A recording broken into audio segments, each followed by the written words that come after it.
Ano po, testing na po natin ni-replace po natin na wirings dahil nag-i-EO error siya. Wait na lang po, gumana yung condenser.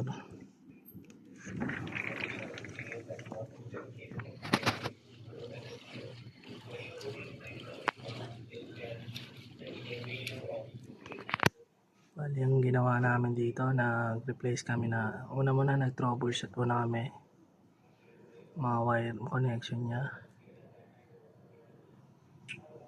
Tapos yung drain hose niya tumutulo, ni-repair din po namin.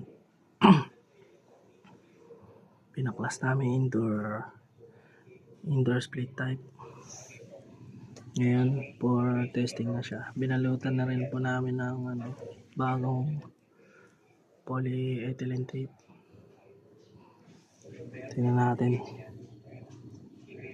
5 minutes po bago mantar yung condenser.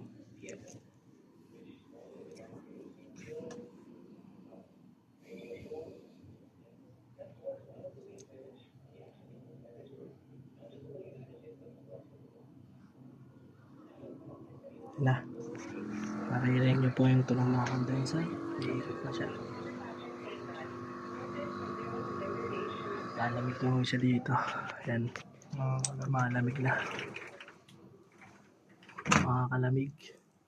Busi hands cooler. Nagpalamig sa ating kababayan.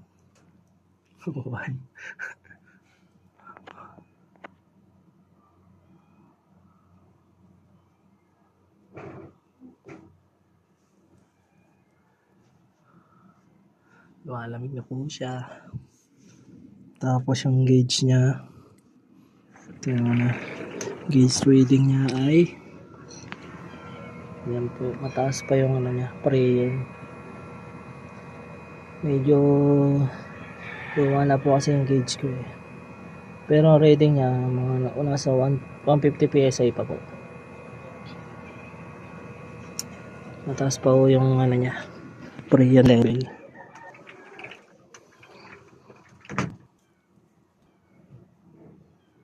Matutuhan po ang ating customer. Makakalamig. Dahil po kay hands cooler yan. Hands cooler basic. Bininsik lang niya.